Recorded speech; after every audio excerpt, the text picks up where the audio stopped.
Assalamualaikum warahmatullahi wabarakatuh. Waalaikumsalam warahmatullahi wabarakatuh. Assalamualaikum warahmatullahi wabarakatuh. Alhamdulillah, alhamdulillahi rabbil alamin.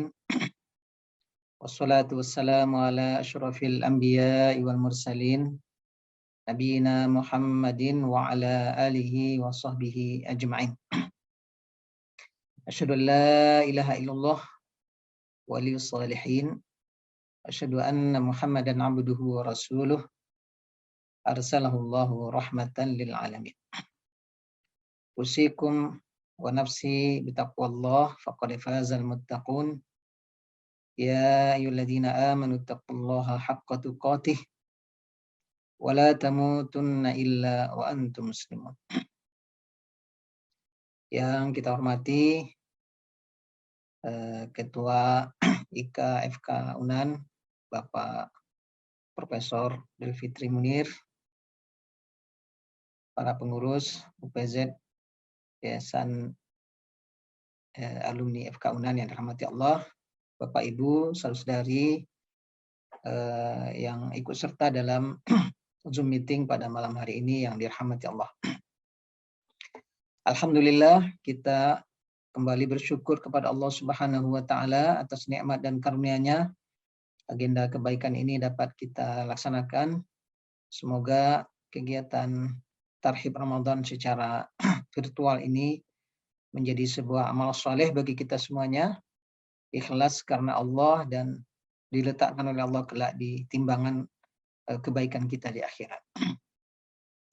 Kemudian kita berselawat untuk Nabi besar Muhammad sallallahu alaihi wasallam. Allahumma shalli ala Muhammad wa ala alihi wa sahbihi ajma'in.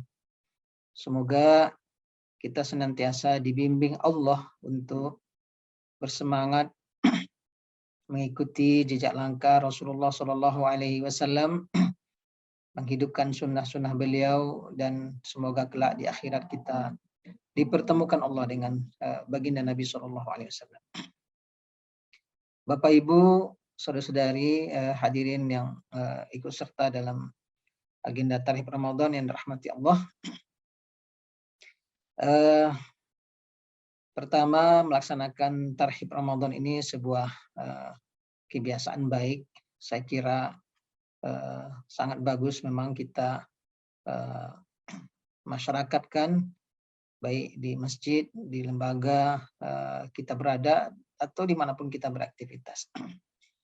Berdasarkan hadis yang minimal hadis ini hasan, ada beberapa versi riwayat bahwa Rasulullah Shallallahu Alaihi Wasallam ketika Ramadan datang itu beliau memberikan khutbah.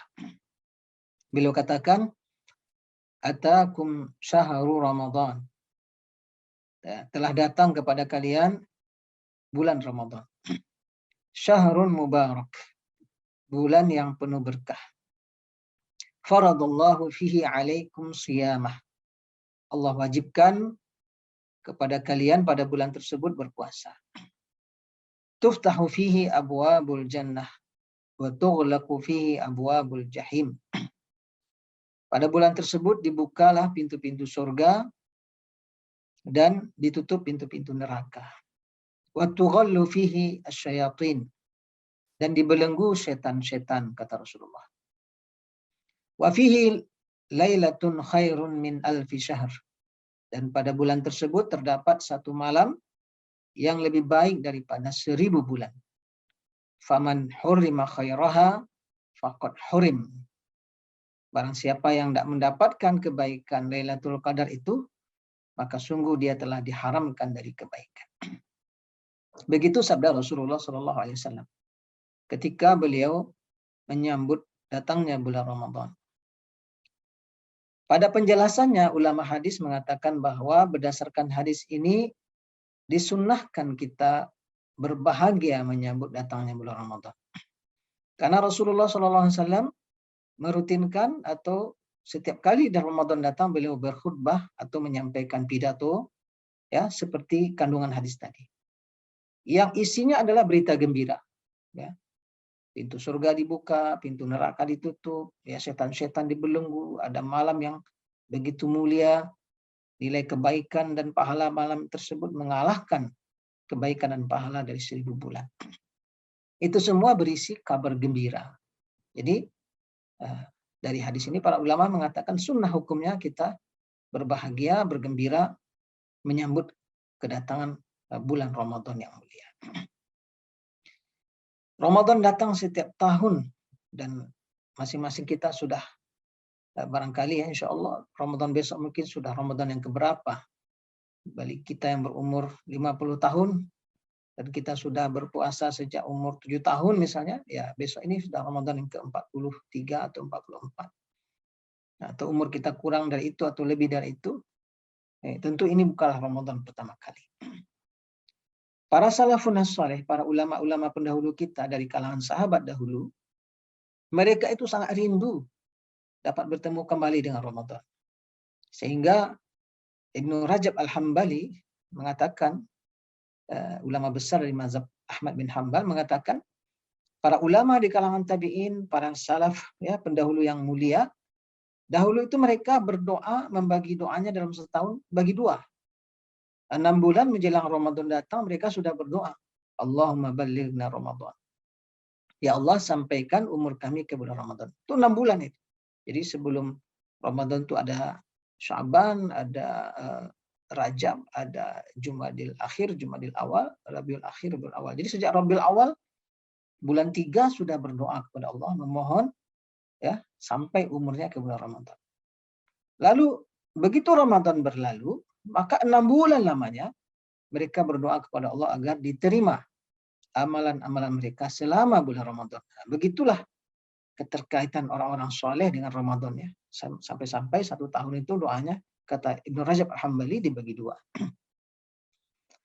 Juga diriwayatkan oleh para sahabat, ini tidak hadis, tapi ditemukan doa ini populer di kalangan para sahabat, di kalangan para tabi'in. Bahwa mereka sering berdoa dengan lafaz Allahumma sallim li Ramadan wa sallim Ramadana li wa sallimhu minni mutaqabbala. Ini juga salah satu doa yang cukup populer di kalangan ulama, di kalangan tabi'in dan sahabat, walaupun ini tidak ada hadisnya. Artinya tidak ada Rasulullah langsung mengatakan begitu. Tapi populer dibaca oleh orang-orang soleh di kalangan sahabat dan tabi'in. Apa doanya tadi? Ya Allah, sampaikan aku ke bulan Ramadan. Dan sampaikan Ramadan kepadaku. Dan sampaikan Ramadan itu dariku diterima semuanya di sisimu. Nah, itu doanya. Betapa orang-orang soleh, orang-orang mulia, sangat-sangat antusias untuk sampai umurnya kepada bulan Ramadan, untuk kemudian bisa bertemu dengan Ramadan setiap tahun. Ada sebuah hadis yang diriwayatkan oleh Imam Tirmizi dalam sunannya.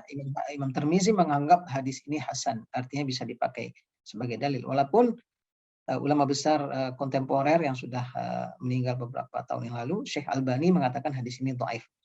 Tapi Imam Tirmizi mengatakan hadis ini hasan. Hadis yang berisi doa Rasulullah ketika bulan Rajab. Nah, sebagian kita mungkin membaca atau memakai ini. Di bulan Rajab Rasulullah berdoa, Allahumma barik lana fi Rajab wa Sya'ban wa balighna Ramadan. Ya Allah, berkahi kami di bulan Rajab dan di bulan Sya'ban dan sampaikan kami ke bulan Ramadan. Nah, lagi-lagi kandungan hadis ini menunjukkan betapa para sahabat, para tabi'in, orang-orang saleh pendahulu kita, mereka begitu antusias untuk bertemu dengan bulan Ramadan. Nah, tentu ini menunjukkan, mengindikasikan bahwa tak ada ragu di antara mereka, para ulama, orang-orang saleh, betapa mulianya Ramadan dan betapa mulianya bertemu dengan Ramadan dengan segala ya keutamaan yang Allah berikan. Ada kewajiban puasa di sana, ada sholat malam di bulan Ramadan yang luar biasa, tentu nilainya mengalahkan ya ibadah-ibadah sunnah di luar Ramadan. Dan berbagai kemurahan, kemudahan, diskon dari Allah Subhanahu wa taala, derajat yang tinggi, pahala yang berlipat ganda selama Ramadan. Bapak Ibu yang dirahmati Allah, ada sebuah hadis yang diriwayatkan oleh Imam Ibnu Majah. Hadis ini sahih oleh Syekh Albani, dinyatakan hadis ini sahih. Ada dalam beberapa riwayat yang sangat banyak. Itu sudah jadi cukup bagi kita sebagai acuan betapa kita harus rindu bertemu Ramadan dan kita ingin bertemu Ramadan ya. Jangan sampai ya kita tidak bertemu dengan Ramadan. Hadis ini dari hadis Thalhah bin Ubaidillah, sahabat Nabi SAW yang mulia, yang merupakan salah satu di antara 10 sahabat yang diberitakan pasti masuk surga dari 10 sahabat. Thalhah bin Ubaidillah, dan termasuk sahabat as-sabiqun al-awwalun, sahabat yang paling awal masuk Islam di dakwah Rasulullah SAW. Jadi Thalhah bin Ubaidillah ini punya 2 orang teman, ya, kita sebut saja namanya karena dalam hadis nggak disebutkan siapa orangnya. Ada si A dan ada si B. Teman yang si A ini sahabat yang sangat-sangat saleh ya, sangat-sangat taat, dan dibandingkan si B keunggulan ketaatannya lebih baik. Dan kemudian lebih sungguh-sungguh beribadah. Dan si A ini kemudian wafat duluan dalam bentuk mati syahid. Ya, dia mati syahid dalam sebuah peperangan. Setahun setelah si A wafat dalam bentuk mati syahid dan dia orang yang sangat saleh, baru wafat si B, teman dekatnya, yang juga orang soleh. Tapi wafatnya biasa-biasa saja, tidak mati syahid. Itu 2 orang teman dari Thalhah bin Ubaidillah. Lalu kemudian Thalhah bermimpi. Dalam mimpinya dia melihat, dia sedang berada di pintu surga. Thalhah melihat 2 orang teman ini akan masuk surga. Tapi ternyata bukan yang mati syahid duluan masuk surga. Ternyata Allah muliakan yang si B, yang belakangan meninggal biasa saja. Dia yang didahulukan, dihormati oleh Allah, ditinggikan posisinya dibandingkan si A, sahabat yang mati syahid tadi. Dia duluan baru si B. Baru si B masuk duluan baru si A. Sehingga kemudian setelah melihat dalam mimpinya, Thalhah terbangun dan dia heran. Kenapa si A yang lebih soleh kesannya, nampaknya, bahkan dia mati syahid, ternyata kalah kemuliaannya dengan si B yang wafatnya biasa-biasa saja. Lalu dia bercerita kepada beberapa sahabat sehingga menimbulkan keheranan. Kemudian mereka bertanya kepada Rasulullah, datang kepada Rasulullah bertanya, kami heran begini. Maka Rasulullah SAW menjawab, kaifa ta'jabuna minhu? Bagaimana kalian kok heran? Alaysa qad makatha hadza ba'dahu bisanah, kata Rasulullah. Bukankah si B ini masih hidup setahun lagi setelah wafatnya si A? Ya, kan masih ada hidupnya setahun lagi. Iya, kata sahabat, ya. Wa adraka Ramadan fasomah, dan dia berjumpa lagi dengan Ramadan dan dia puasa lagi.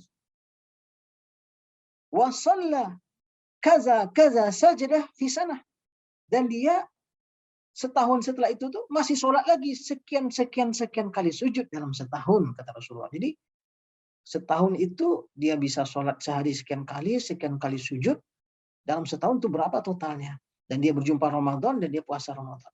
Kata Rasulullah, gara-gara itu semua, fama bainahuma ab'ada min bainis sama'i wal ardh. Ini jarak orang kedua ini kemuliaannya, kata Rasulullah, lebih jauh dari jarak antara langit dan bumi. Ini menunjukkan Bapak Ibu semuanya betapa seseorang ya bertemu dengan Ramadan itu bisa mengangkat derajatnya yang sangat tinggi di sisi Allah ketika dia isi dengan berbagai ibadah, kebaikan, amal saleh, sampai-sampai mampu atau bisa mengalahkan kemuliaan orang yang mati syahid setahun sebelumnya. Itulah keuntungan bisa bertemu dengan bulan Ramadan kembali. Oleh karena itu wajarlah impian orang-orang saleh dari kalangan sahabat, para tabi'in, ya, doa-doa mereka, kerinduan mereka adalah bertemu kembali dengan bulan Ramadan. Dan wajar pula kemudian kita memang harus membiasakan ada persiapan menyambut yang dikenal dengan istilah tarhib Ramadan, ya. Persiapan bagaimana kita menyambut Ramadan, jangan sampai Ramadan itu datang begitu saja, ya, di Matumbuh di situ kita siangi, jangan. Datang begitu saja lalu kita isi, jangan. Memang ada persiapan, ada penyambutan, ya. Hal-hal yang duniawi saja seringkali kita melakukan persiapan-persiapan yang luar biasa, menghabiskan waktu, energi, bahkan tidak jarang juga menghabiskan ya dana dan finansial yang tidak sedikit. Padahal itu hal-hal yang bersifat duniawi belaka yang belum tentu kemudian menjadi penyelamat kita di hadapan Allah. Apalagi Ramadan ini ya menjadi taruhan bagi setiap orang beriman agar dia dapatkan dan kemudian dia peroleh semaksimal mungkin, sebanyak mungkin kebaikan selama Ramadan. Ya, karena itulah seorang mukmin, seorang muslim, mukminah dan muslimah perlu melakukan persiapan agar optimal mencapai ya target-target terbaik dari berbagai amal soleh selama Ramadan, yang ujung-ujungnya merealisasikan target dari puasa tadi, ya ayyuhalladzina amanu kutiba alaikumusshiyam kama kutiba alal ladzina min qablikum la'allakum tattaqun. Agar kita mencapai target derajat orang-orang yang bertakwa selesai kita lepas dari Ramadan nanti. Nah, oleh karena itu Bapak Ibu hadirin hadirat dirahmati Allah, kita perlu melakukan beberapa langkah-langkah sebagai bagian dari persiapan kita menyambut Ramadan sehingga amal Ramadan kita menjadi optimal. Ada beberapa kiat untuk mengoptimalkan ibadah dan amal kita selama bulan Ramadan. Yang pertama, sebelum Ramadan ini segera masuk dan menghampiri kita, yang perlu pertama kali kita lakukan adalah bertaubat kepada Allah Subhanahu wa taala. Memohon ampun dari segala dosa-dosa yang kita telah perbuat. Karena kita selaku anak Adam, keturunan Adam, kita pasti berdosa. Kullu bani Adam khata', kata Rasulullah SAW. Setiap anak keturunan Adam tersalah. Wa khairul khata'ina at-tawwabun. Tapi sebaik-baik yang bersalah adalah bertobat. Maka mari kita perbanyak permohonan ampun kepada Allah di hari-hari ini, ya. 5 atau 6 hari tersisa menjelang Ramadan ini kita perbanyak bertobat kepada Allah Subhanahu wa taala. Kalau dosa kita memang terkait hanya kepada Allah sendiri, hanya kepada Allah dosa itu, ya segera kita mohon ampun, istighfar, hentikan dosa itu, akhiri perbuatan dosa itu. Tapi kalau dosa kita ada terkait dengan manusia lain, ya tidak cukup dengan istighfar, tidak cukup dengan ya minta taubat kepada Allah, tapi harus diselesaikan dengan manusia itu. Kita mesti datangi orangnya, kalau hutang ya mesti dibayar. Kalau hutang uang mesti bayar uang, hutang moral atau nama baik tentu kita datangi, mohon maaf telah salah, telah khilaf selama ini, mohon berkenan dimaafkan. Karena Allah Subhanahu wa taala di akhirat tidak akan memaafkan dosa sesama manusia.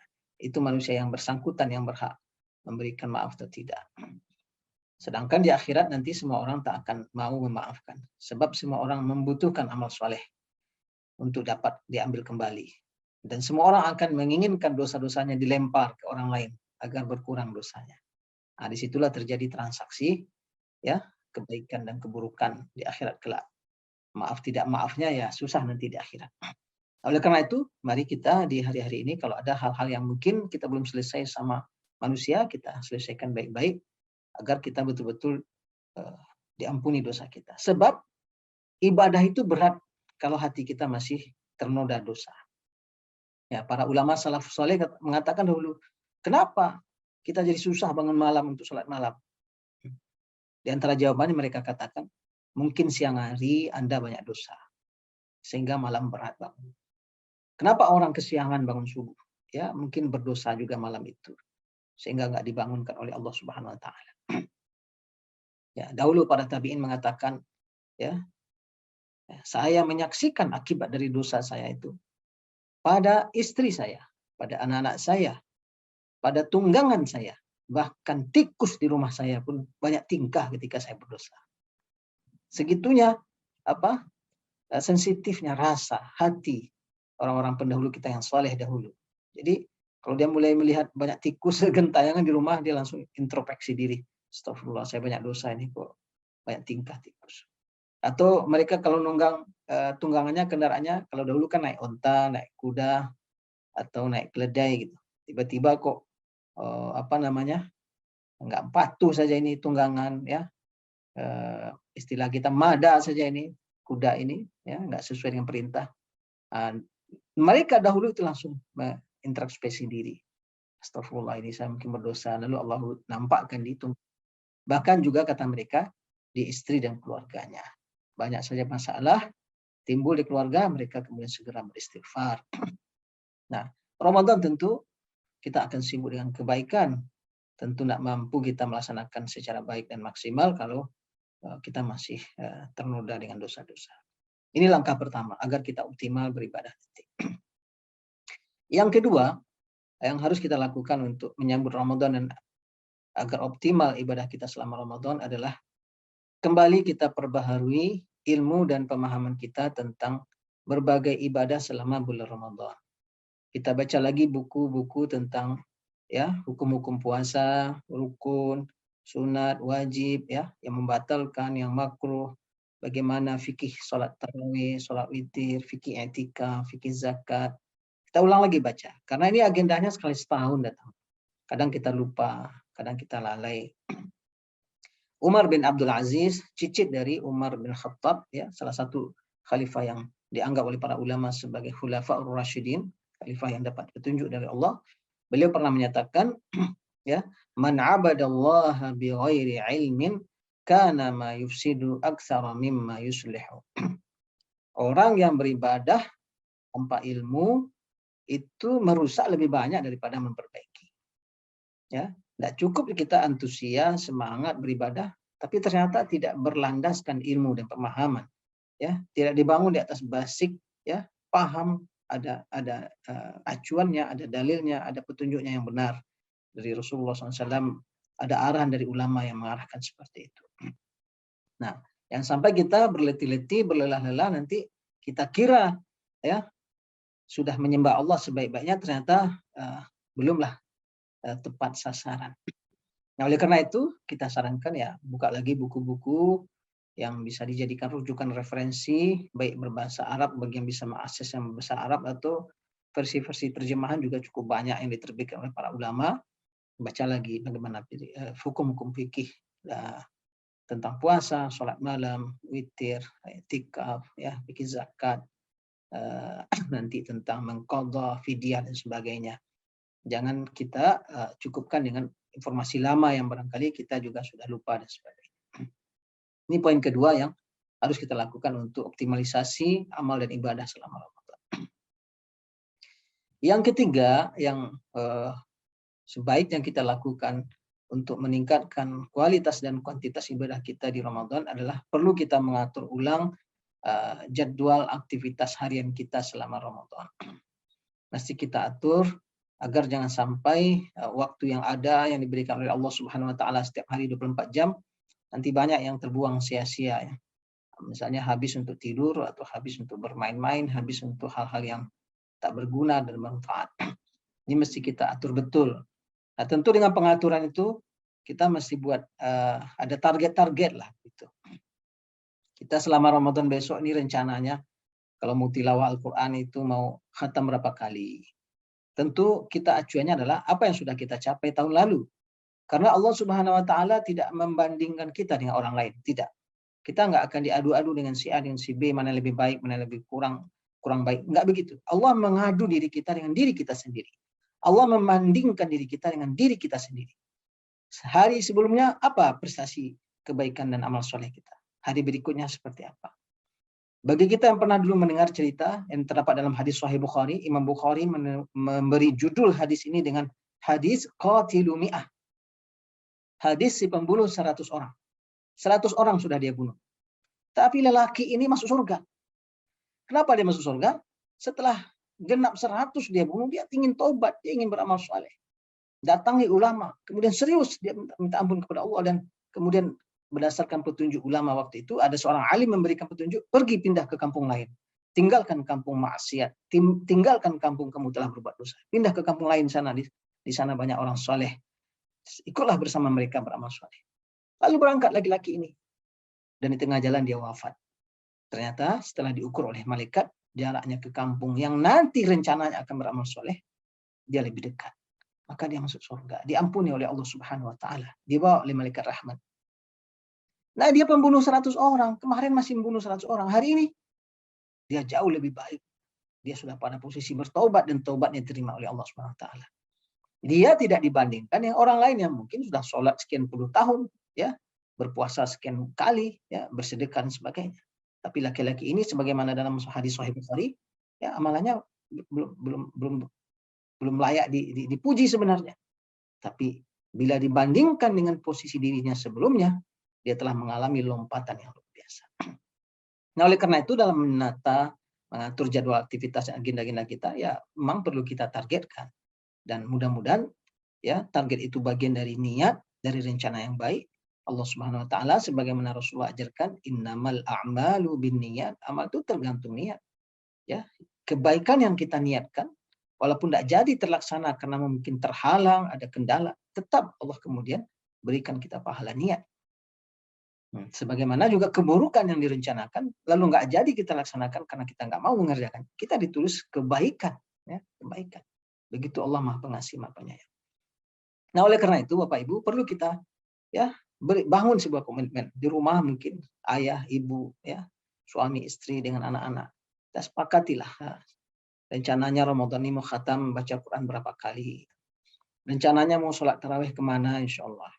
Saya kira Alhamdulillah di Sumatera Barat dari waktu ke waktu kualitas sholat tarawih dan sholat malam kita di berbagai masjid di Kota Padang, di Kota Bukit Tinggi, Payakumbuh, Kota Solo, di berbagai masjid. Alhamdulillah.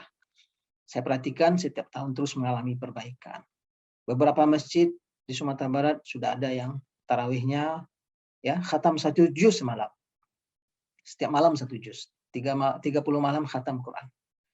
Nah, itu ada yang sudah 5 tahun berjalan. Di Masjid Raya Sumatera Barat sudah lebih 5 tahun kalau nggak salah ya. Setengah juz setiap malam. Masjid-masjid lain juga seperti itu.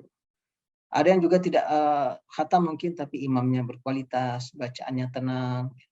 Maka menurut saya tidak lagi masanya hari ini Bapak Ibu kita cari masjid yang cepat sholat tarawihnya selesai. Yang Al-Fatihahnya 1 nafas, itu udah buang jauh-jauh, tinggalkan. Kita khawatir alih-alih dapat pahala malah dapat dosa nanti bermain-main. Lebih baik tidak usah sholat tarawih ya, kalau hanya akan bermain-main ya, sesuatu yang tidak dikerjakan lillahi ta'ala, sesuatu yang tidak dikerjakan berkualitas. Tentu kita berpikir ketika melakukan sebuah ibadah, kira-kira ini layak nggak disetor kepada Allah? Layak nggak dihadiahkan kepada Allah? Kalau jangankan kepada Allah, manusia lain juga nggak mau terima gaya beribadah seperti itu, apalagi Allah yang Maha Agung, Allah yang Maha Mulia, tentu lebih tak mau lagi menerima ibadah yang asal-asalan. Nah, perlu kita agendakan aktivitas. Kalau kita masih ngantor, kita masih kuliah, kira-kira kapan kita jedakan waktu kita baca Quran? Karena Ramadan ini syahrul Quran. Ramadan syahrul Quran. Ramadan syahrul tilawah. Syahrul Ramadan alladzi unzila fihi al-Quran. Bulan Ramadan itu bulan diturunkan Al-Quran. Ya Ramadan ya buka Quran. Ya Ramadan ya berarti tangan kita ada Al-Quran. Di tas kita berarti ada mushaf. Di mobil kita ada Quran. Kapan-kapan kita sedang terkendala, antri, nunggu, macet, kita bisa baca Quran. Atau dengarkan Al-Quran dari kaset, dari HP kita. Nah ini mesti direncanakan. Mesti direncanakan kita kira-kira Ramadan besok ini punya target mau memberikan perbukaan kepada berapa orang gitu kan. Karena Rasulullah sudah menjanjikan membukakan puasa 1 orang itu sama kita mendapatkan pahala puasanya. Nah kalau kita kasih perbukaan 30 orang itu udah puasa sebulan itu kan. Walaupun tetap puasa wajib kita tidak bisa di-cancel. Tapi kita mengalami penambahan pahala 1 bulan lagi. Karena kita membukakan 30 orang. Nah ini mesti direncanakan. Suami, istri, ayah, bunda, keluarga kita rencanakan. Ya mungkin tidak mesti kita undang ke rumah, tapi kita antar, kita bagikan. Ya kalau di Timur Tengah yang saya saksikan, orang berlomba-lomba di depan rumahnya meletakkan pembukaan gratis itu. Berlomba-lomba mengantarkan ke masjid perbukaan gratis. Kalau di kampung kita berlomba-lomba jual perbukaan di depan rumah, itu yang masih banyak kita lihat ya. Ya, kalau di Mesir itu ada istilahnya Maidatur Rahman ya, hidangan Allah, hidangan Allah. Itu meja-meja di depan rumah ditaruh, kemudian makanan-makanan ambillah gratis, siapa yang minat silakan. Begitu orang antusiasnya. Di Kuwait juga saya sudah sering puasa di Kuwait. Waduh, luar biasa. Masjid-masjid itu perbukaan sampai berlebih-lebih ya. Ya semua orang berberi, semua orang berlomba-lomba. Bahkan di bulan Sya'ban ini banyak lembaga-lembaga Islam di Indonesia ini sudah terima uang berbuka dari lembaga-lembaga charity di Timur Tengah. Ya. Saya ini kalau di Arisalah ini bulan Sya'ban ini kita ada terima dana berbuka untuk Ramadan besok dari Kuwait. Nah, itu kapan mereka mengumpulkan infak berbuka? Sejak Rajab, ya, sejak Rajab udah mengumpulkan. Sya'ban udah dibagi-bagi ke seluruh dunia, ke negara-negara Islam, ke pondok pesantren, ke sebagainya. Luar biasa, nah, mereka berlomba, berpacu untuk itu. Nah, silakan Bapak Ibu kita ambil jatah kita masing-masing. Kita rencanakan aktivitas kita selama Ramadan, mau tilawah berapa kali, mau sholat malam di mana, ya. Bahkan di Timur Tengah itu perlu saya informasikan begitu banyaknya masjid yang memang rata-rata sholatnya mau sholat 20 atau mau sholat 8 sama saja. Semua sama-sama 1 juz. Jadi kalau mulai jam 8 ya sama-sama jam 10 selesainya. Yang 8 rakaat rakaatnya sedikit, berdirinya lama. Yang sholatnya 23, rakaatnya banyak, berdirinya sebentar ya. Silakan pilih. Masjidil Haram 23, Masjid Nabawi 23. Tapi masjid-masjid lain di sekitar kota Mekah, kota Madinah juga banyak yang sholatnya 11. Tidak ada permasalahan, mereka biasa saja. Yang masalah adalah ya kualitas sholatnya. Dan jarang masjid-masjid di Timur Tengah itu ada ceramah Ramadan. Nah, itu saya sampaikan juga nih. Jadi orang tuh nyari di mana sholat yang nikmat, bukan di mana ceramah yang bagus. Nah, itulah kelebihannya kalau di Timur Tengah. Ya, yang dicari orang tuh mana sholatnya yang bagus ini. Di situ yang paling ramai mobil parkir. Nah, jarang ada ceramah Ramadan. Kalaupun ada ceramah mungkin setelah asar. Kalaupun ada ceramah ya isilentil saja, kultum gitu antara 4 rakaat tarawih dah selesai mau masuk 4 rakaat berikutnya itu sambil istirahat, ada yang minum kopi, ada yang makan korma untuk menambah energi karena akan sholat setengah juz lagi. Itu imamnya biasanya kultum ya 10 menit, 7 menit. Jadi orang berlomba-lomba mencari di mana kualitas sholat yang paling baik. Juga bersedekah misalnya, berinfak. Kita mau bersedekah berapa selama Ramadan besok. Di luar perbukaan tadi. Intinya kita merencanakan. Nah, dengan begitu insya Allah kita akan mengalami peningkatan baik kualitas ataupun kuantitas amal kita selama Ramadan. Itu poin yang ketiga. Yang keempat, perlu kita upayakan hadirnya lingkungan yang kondusif ya. Mulai dari rumah kita. Menurut saya ya selama Ramadan kondisikanlah mungkin satu pojok di rumah kita tuh ada kita jadikan sebagai musola gitu, atau satu kamar kalau masih ada. Di sana kita sholat sunat, di sana kita tahajud, di sana kita munajat ya. Karena para sahabat rata-rata mereka memiliki musola kecil di rumahnya. Bahkan ada sahabat yang meminta Nabi SAW datang untuk dalam tanda kutip ya meresmikan musolanya. Ya mungkin dalam konteks 1400 tahun yang lalu, bukan peresmian seperti hari ini. Dia datang ke Rasulullah, ya Rasulullah saya ingin engkau sholat di masjid, di musola di rumah saya. Datang Rasulullah. Sebelah mana nih tempat sholatnya? Sini Rasulullah. Lalu sholat Rasulullah di situ.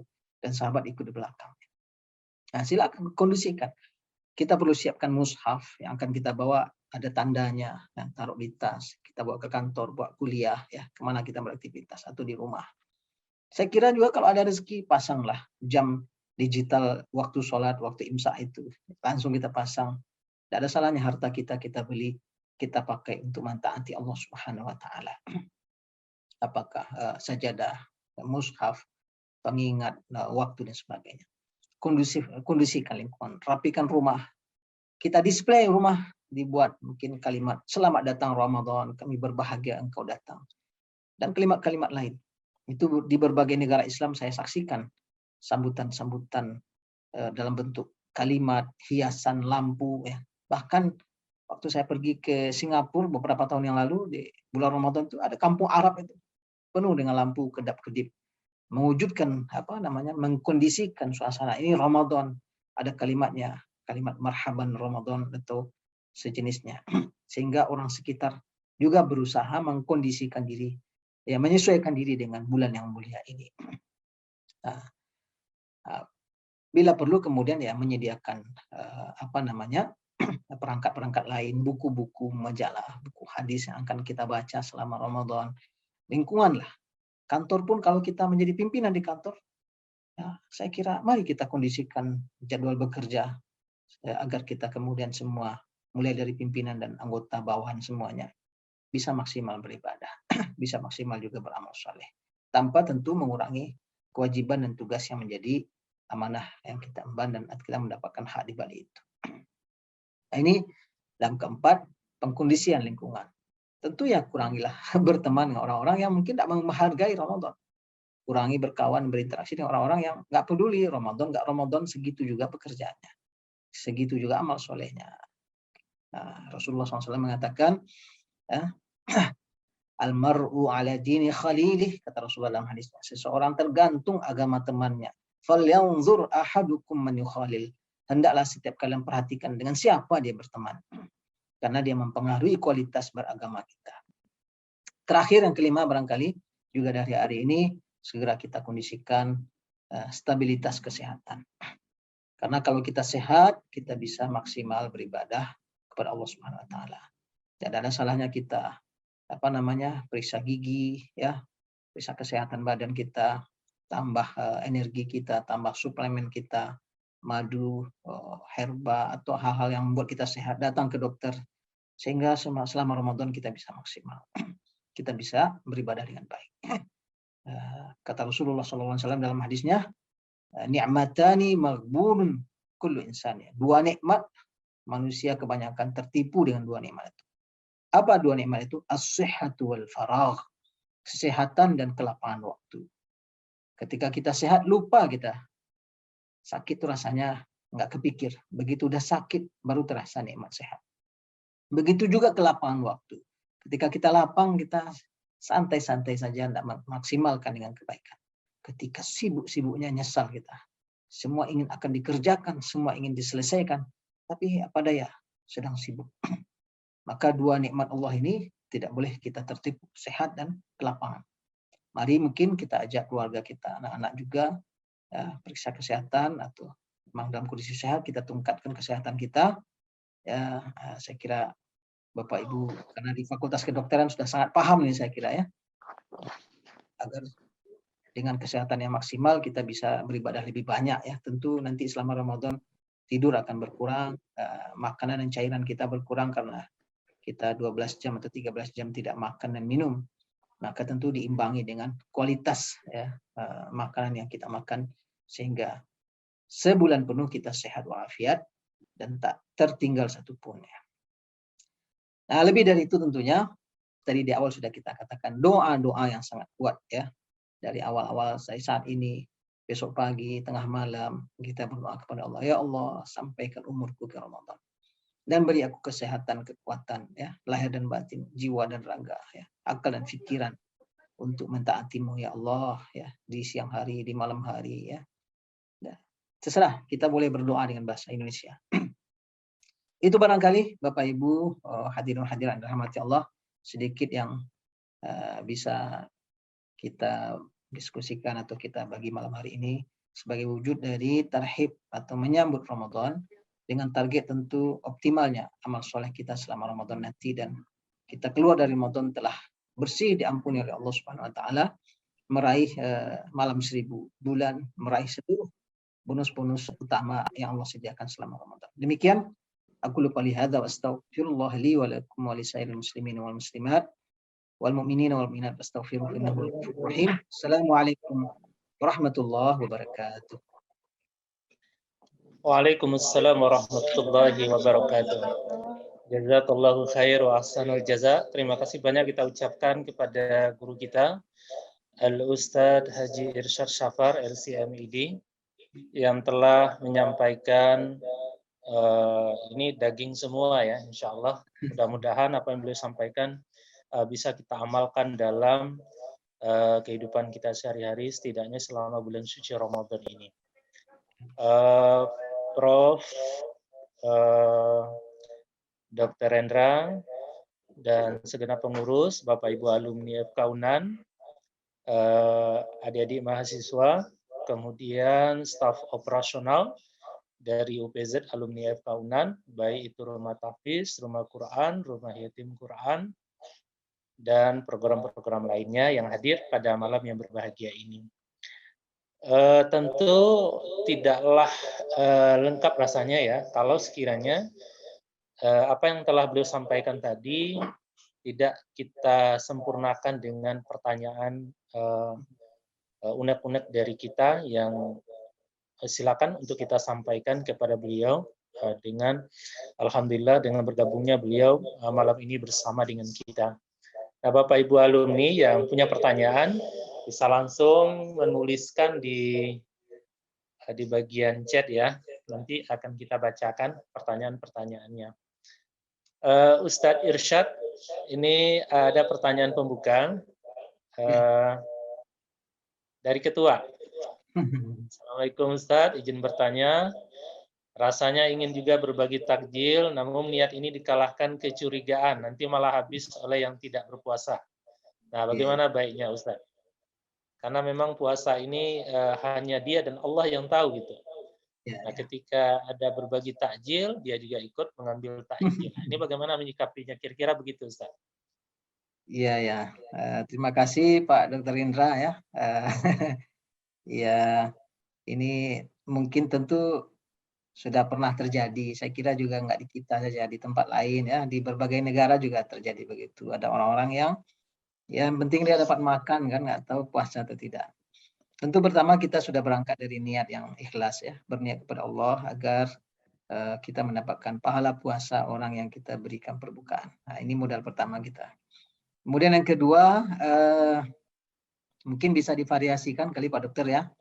Kadang kita antarkan ke masjid ya. Insya Allah lah yang di masjid itu yang ikut berbuka ya orang-orang baik-baik aja lah insya Allah ya. Nah, itu juga bisa kita variasikan. Atau yang sebagian kan kadang takjil yang di tempat-tempat ramai keramaian ya yang sekira-kira orang nggak keburu pulang, azan sudah datang kayak mall gitu ya. Atau itu juga bisa, tapi tentu disitulah kita memvariasikan. Juga ada kalanya tidak salah saya kira berdasarkan mungkin informasi yang kita dapatkan, data yang cukup akurat, yang langsung ke rumah orang fakir miskin ya. Bisa saja dalam bentuk makanan jadi ataupun bahan makanan mentah ya.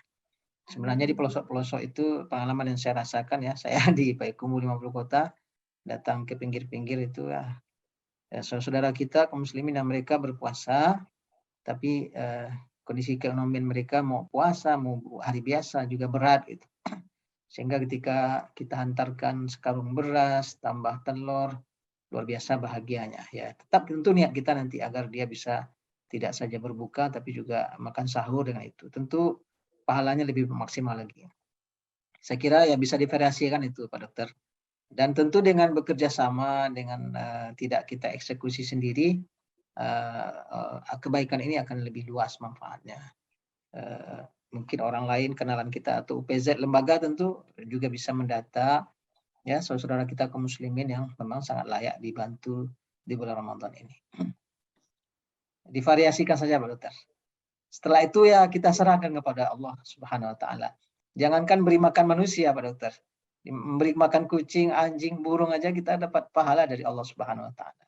Ya, seorang laki-laki pendosa memberi minum anjing kan masuk surga gara-gara perbuatan itu. Nah, tapi tentu ya ada upaya-upaya untuk kemudian tepat sasaran.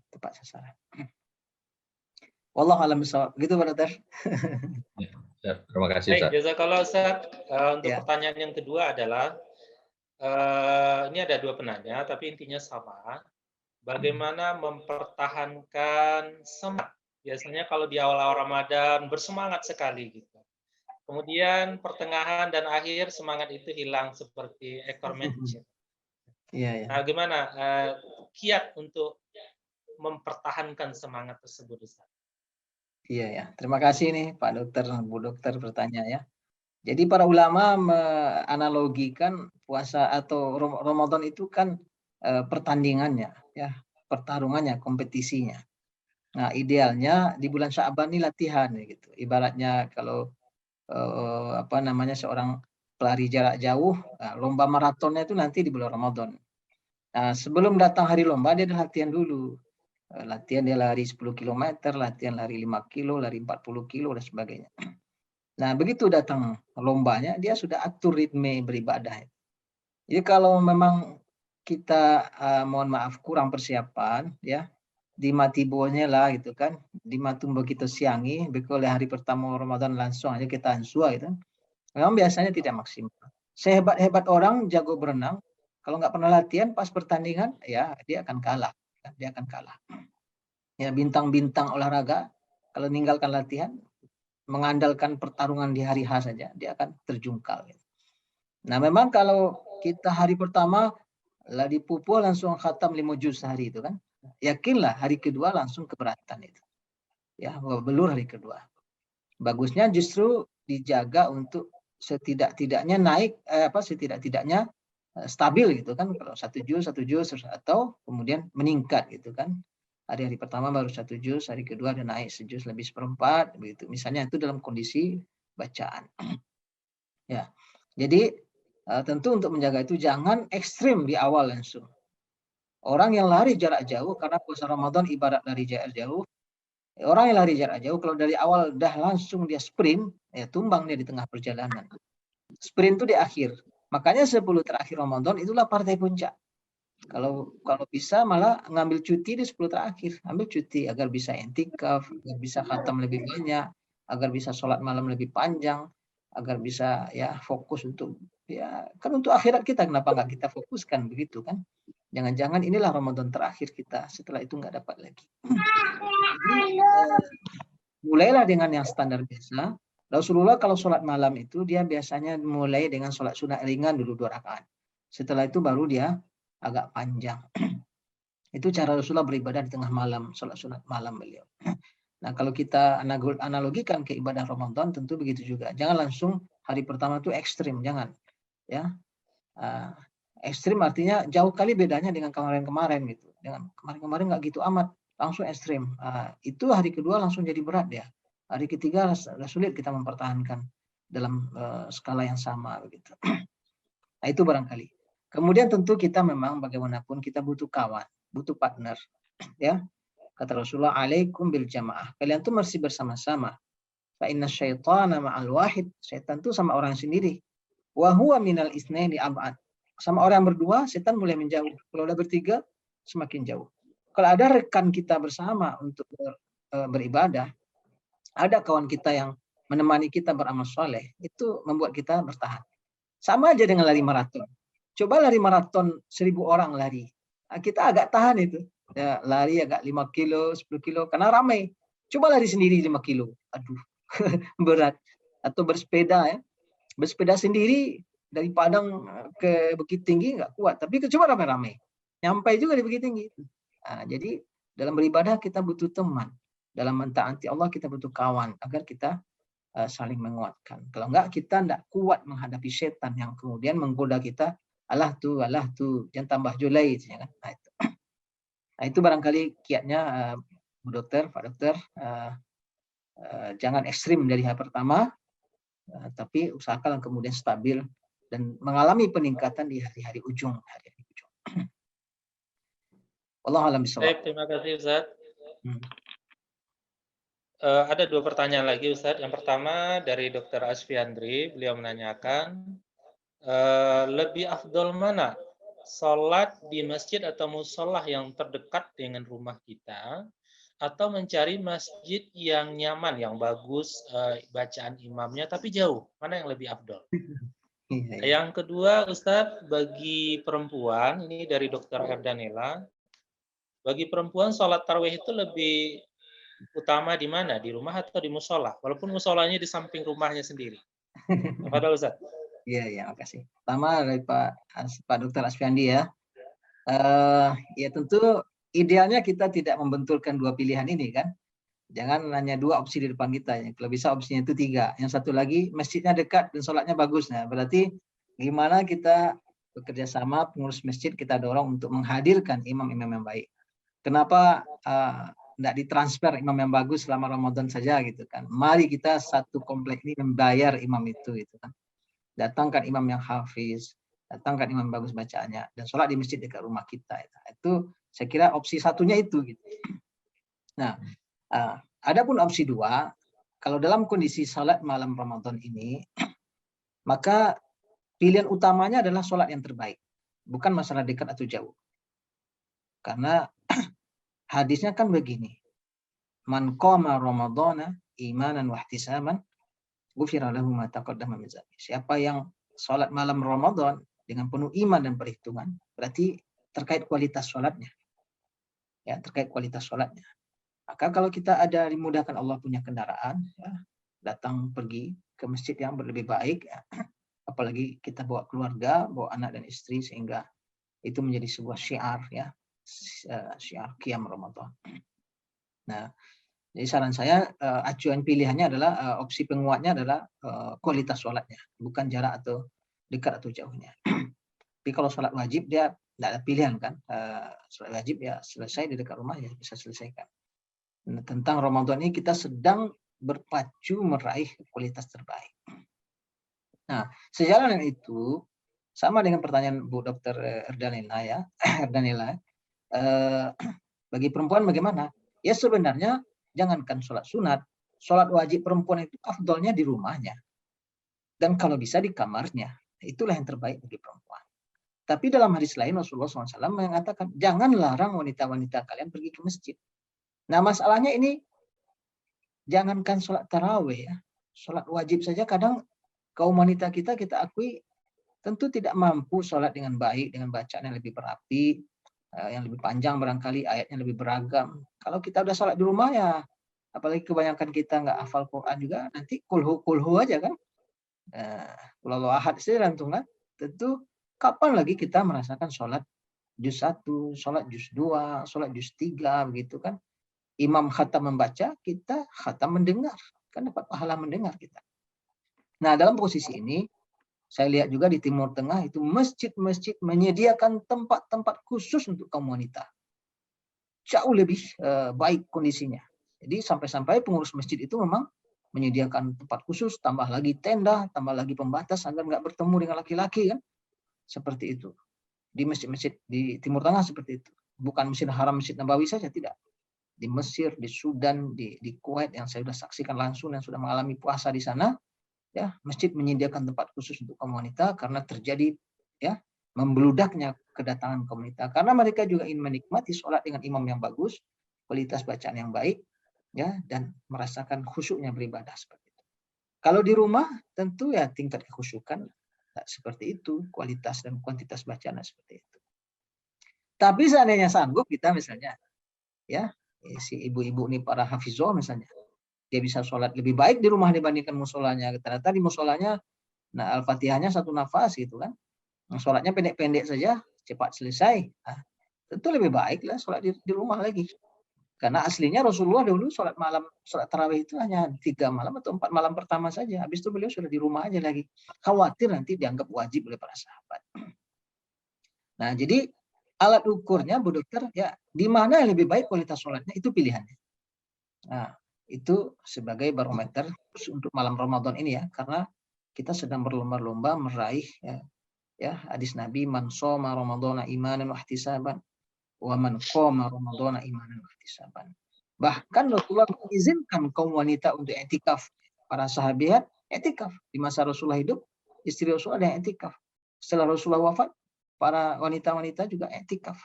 Yang biasanya wanita di rumah saja. Menunjukkan itu adalah keutamaan. Itu barangkali.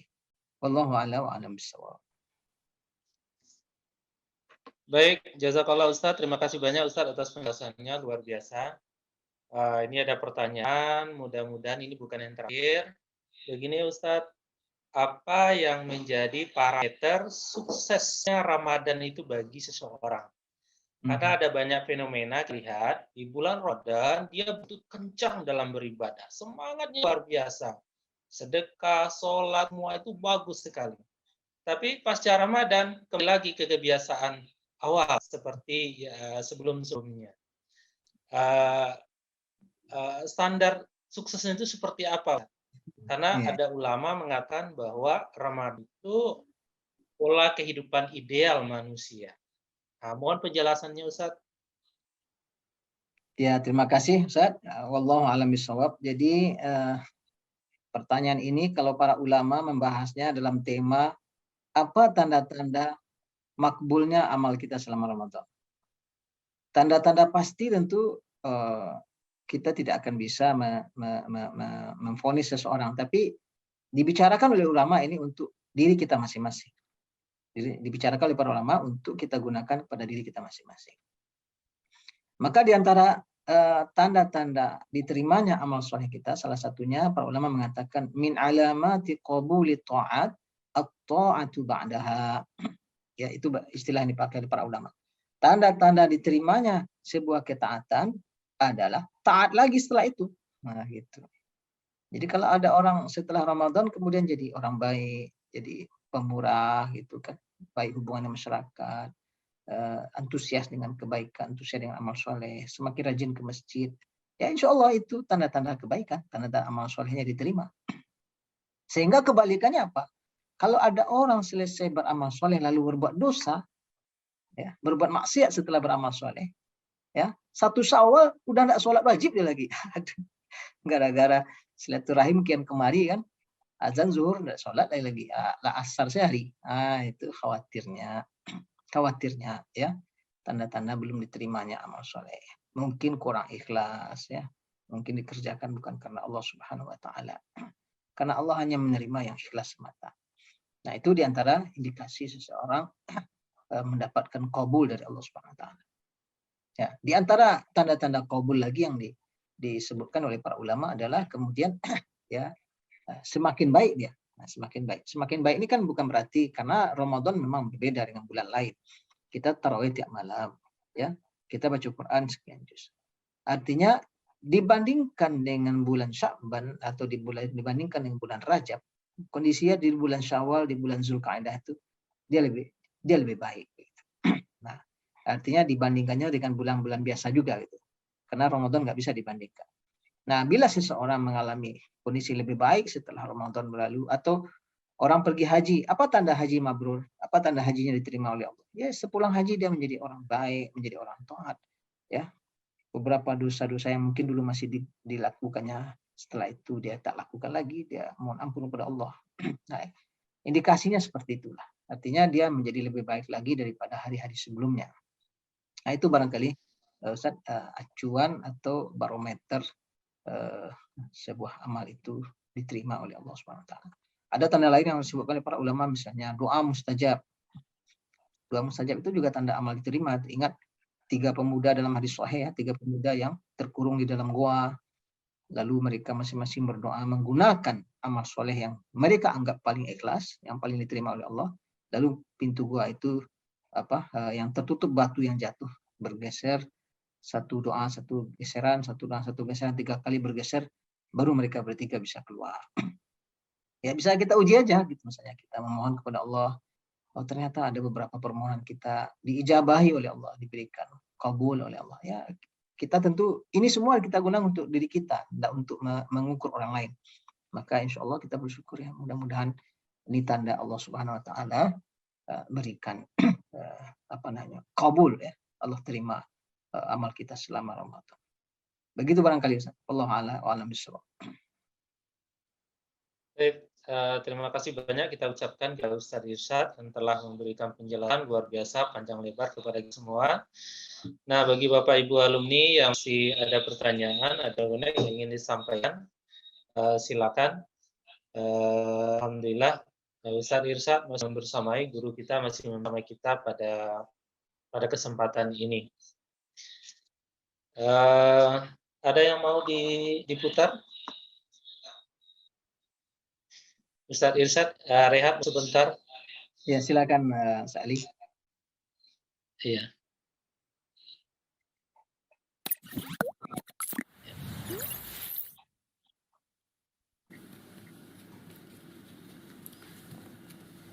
Assalamualaikum warahmatullahi wabarakatuh.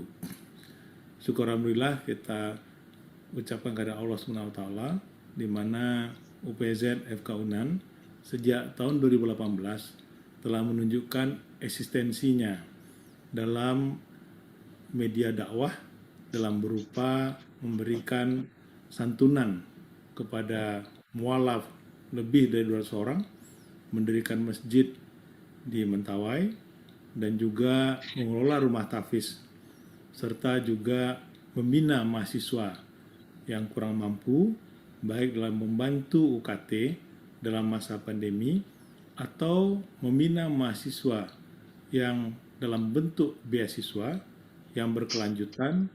Kemudian juga yang kita lihat adalah bantuan dari UPZ dalam rangka menyantuni orang sakit dalam bentuk menyediakan rumah singgah yang saat ini sudah tersedia 2 buah, dan juga membantu masyarakat yang mengalami musibah.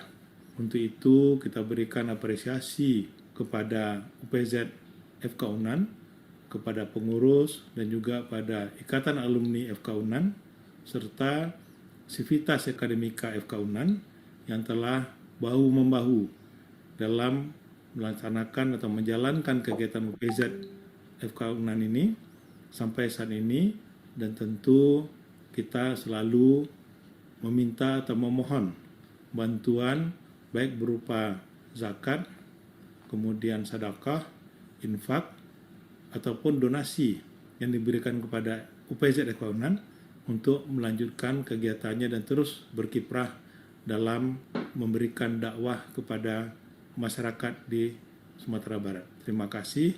Wabillahi taufik wal hidayah. Assalamualaikum warahmatullahi wabarakatuh.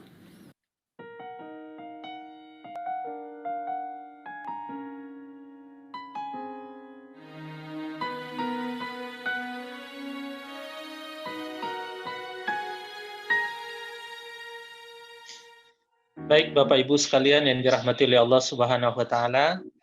Mohon doa Bapak Ibu, insya Allah dalam waktu dekat kita akan membangun sebuah masjid akibat gempa kemarin ya di Pasaman. Insya Allah kita dari UPZ alumni FK Unan akan menyumbangkan satu masjid.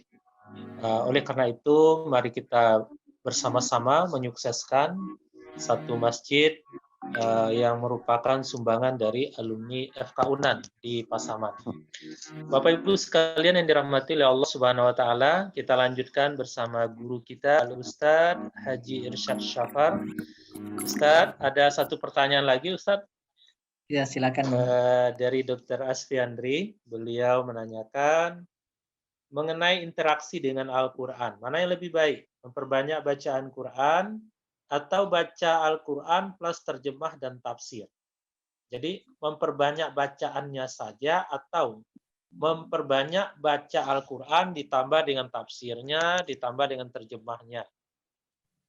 Padahal Ustaz. Iya, terima kasih Pak Dr. Asfiandi ya. Jadi interaksi minimal kita dengan Al-Quran itu adalah tilawah. Itu interaksi terendah itu, membaca itu. Tapi kita memang harus naik kelas karena tujuan Al-Quran diturunkan oleh Allah kepada kita adalah untuk kita tadaburi dan kita amalkan agar kita mendapatkan peringatan. Maka Allah katakan liyadabbaru ayatihi waliyatadzakkara ulul albab. Itu tujuan Al-Quran diturunkan agar ditadaburi, dipahami, dimengerti isinya, kemudian kita mendapat peringatan dari isi tersebut. Nah, karena kita ini bukan orang Arab yang tidak mengerti bahasa Arab, maka tentu harus kita luangkan waktu untuk memahaminya. Bisa jadi cara yang paling sederhana adalah Bapak Ibu pegang Qur'annya yang ada terjemahannya. Setelah kita baca, misalnya satu hari satu juz, berarti kalau kita membaginya per waktu sholat, ya sebelum sholat satu helai, setelah sholat satu helai, per waktu sholat 2 helai. Jadi 5 kali sholat 10 helai. Itu satu juz. Tapi saya sarankan Bapak Ibu peganglah Al-Quran yang ada terjemahannya ya. Banyak versi saya kira. Intinya terjemahan yang dikeluarkan oleh Kementerian Agama. Itu sudah sangat cukup. Nah, di samping baca ayatnya, bacalah terjemahannya. Karena Al-Quran itu mayoritasnya, kalau kita baca terjemahannya, kita udah langsung paham. Nggak butuh ulama tafsir. Itu mayoritasnya. Dan sebagian yang butuh ulama menjelaskan. Dan ada sebagian ulama pun tidak paham, hanya Allah yang paham. Seperti alif lam mim, itu hanya Allah yang tahu apa maksudnya. Kaf ha ya ain shad, itu Allah yang tahu artinya. Ya, qaf, nun dan sebagainya. Tapi banyak yang kita baca terjemahannya kita langsung paham. Ya ayyuhalladzina amanu innamal khamru wal maisiru wal ansab wal azlamu rijsun min amali syaitan fajtanibu la'alakum tuflihun. Wahai orang beriman, sesungguhnya tua, berjudi, mengundi nasib, dan sebagainya itu perbuatan setan. Jauhilah. Tahu kita langsung paham, oh ini perbuatan haram gitu kan. Diharamkan kalian ini dan itu sudah. Langsung mudah kita paham. Kutiba alaikumusiyam. Langsung paham kita, nggak butuh lama menjelaskannya. Nanti ada hal-hal yang pelik, hal-hal yang memang butuh ilmu banyak dalam hal ini. Ada ilmu tafsir, fikih, usul fikih, hadis, mustalah hadis, ya, ilmu bahasa, mantik, bayan, badi, sastra, balaghah dan sebagainya. Nah, itu yang butuh ulama. Jadi saya kira sebaiknya kalau bisa kita naik kelas. Misalnya tahun lalu kita baru bisa khatam 1 juz membaca saja.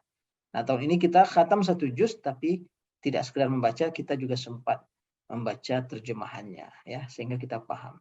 Karena Al-Qur'an diturunkan untuk dipahami, bukan sekedar untuk dibaca saja.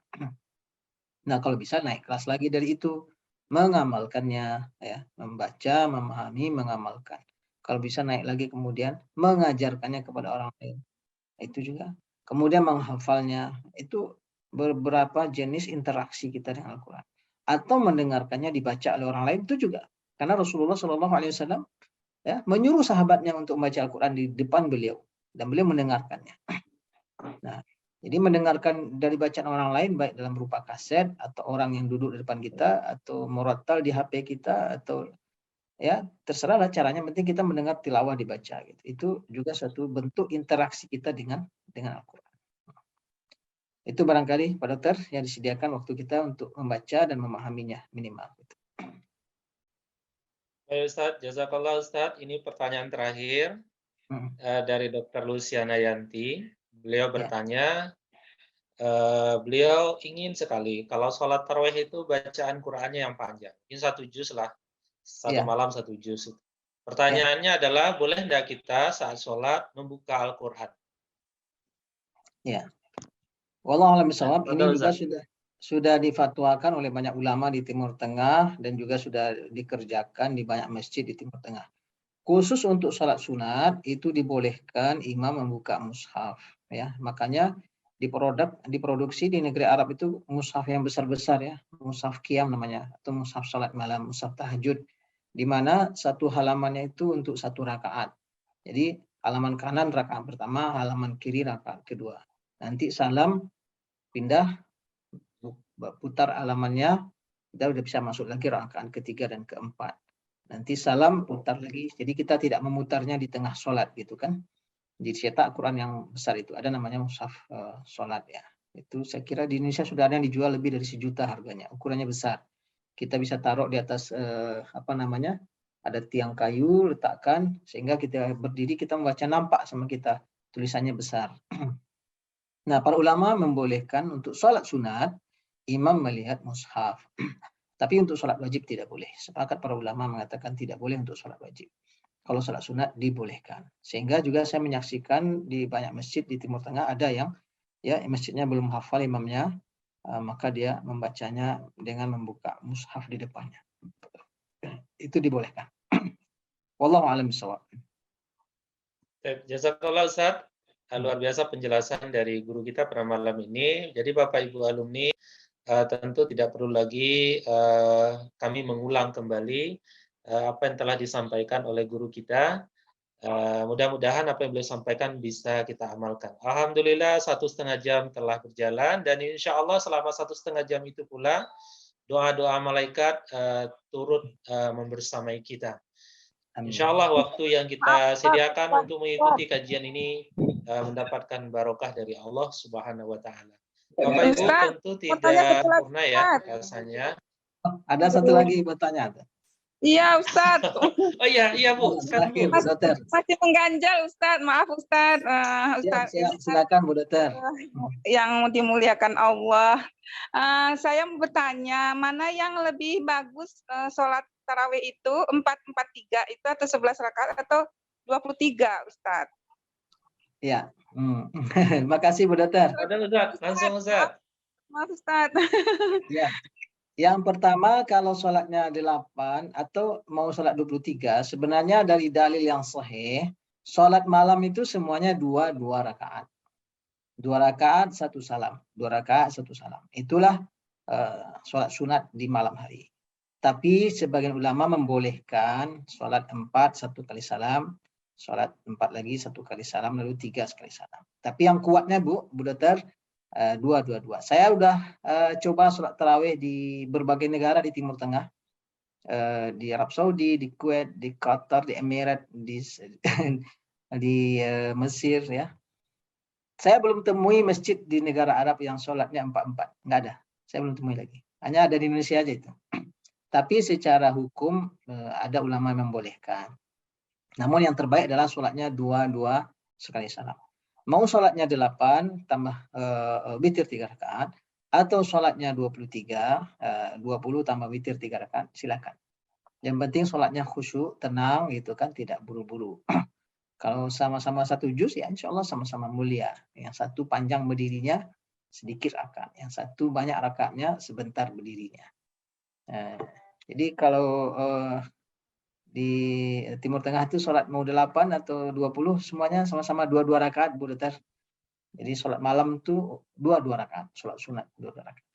Wallahu a'lam bishawab. Ya Allah, Ustaz. Masya Allah. Ya, makasih banyak, Ustaz. Ya, berarti terima kasih. Ya, Assalamualaikum. Bu. Waalaikumsalam. Waalaikumsalam warahmatullahi wabarakatuh. Baik, karena waktu terus berjalan dan sudah malam juga, kita minta kepada guru kita untuk menyempurnakan dengan doa kepada Ustadz. Kita persilakan. Baik. Sebelum kita berdoa, mari kita sama-sama mengikhlaskan niat kita dan beristighfar pada Allah. Astaghfirullahalazim, astaghfirullahalazim, astaghfirullahalazim.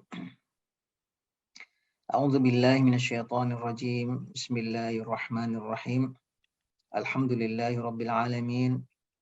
حمدا يوافي نعمه ويكافئ مزيده يا ربنا لك الحمد كما ينبغي لجلال وجهك وعظيم سلطانك اللهم صل على محمد وعلى آل محمد كما صليت على إبراهيم وعلى آل إبراهيم إنك حميد مجيد اللهم اغفر لنا ذنوبنا ولوالدينا وارحمهما كما ربيانا صغيرا ولجميع المؤمنين والمؤمنات والمسلمين والمسلمات الأحياء منهم والأموات إنك سميع قريب مجيب دعوات آمين آمين يا قاضي الحاجات ربنا تقبل منا إنك أنت السميع العليم وتب علينا إنك أنت التواب الرحيم ربنا ظلمنا أنفسنا وإن لم تغفر لنا وترحمنا لنكونن من الخاسرين اللهم إنا نسألك الهدى والتقى والعفاف والغنى اللهم إنا نسألك الهدى والتقى والعفاف والغنى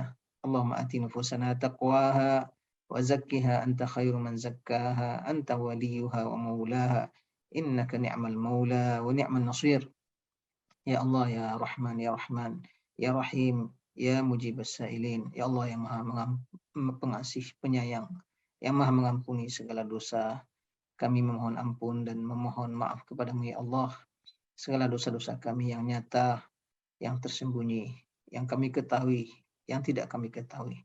Yang Engkau ketahui melebihi apa yang kami ketahui Allah. Tidak ada yang mengampuni dosa-dosa kecuali Engkau. Ya Allah, ya Rahman, ya Rahim. Bersihkanlah hati kami dari kemunafikan. Bersihkanlah perkataan kami dari kebohongan. Bersihkanlah amalan kami dari sikap ria. Bersihkanlah mata kami dari pandangan khianat. Engkau maha mengetahui khianatnya mata dan khianatnya hati ya Rabbal Alamin. Ya Allah ya Rahman ya Rahim. Sampaikanlah umur kami ke bulan Ramadan ya Allah. Dan sampaikanlah Ramadan kepada kami. Dan sampaikanlah semua Ramadan itu amalan kami diterima di sisimu. Ya Allah ya Rahman ya Rahim ya Mujib as-Sa'ilin. Berkahilah kami di bulan Sya'ban. Dan sampaikanlah umur kami, umur istri dan keluarga kami, umur suami kami, anak-anak kami ya Allah ke bulan Ramadan. Berikanlah kami taufik dan kemudahan darimu selama Ramadan untuk berpuasa dengan baik, sholat malam dengan baik, tilawah dengan baik, berinfak dan bersedekah dengan baik, berbagi kepada sesama dengan baik ya Rabbal Alamin. Rabbana taqabbal minna innaka antas sami'ul alim wa tub alaina innaka antat tawwabur rahim. Rabbana zalamna anfusana wa illam taghfir lana wa tarhamna lanakunanna minal khasirin. Rabbana atina fid dunya hasanah wa fil akhirati hasanah wa qina adzaban nar. Wa sallallahu ala Muhammadin wa ala alihi wa sahbihi wa sallam. Walhamdulillahi rabbil alamin. Assalamualaikum warahmatullahi wabarakatuh. Alhamdulillahirabbil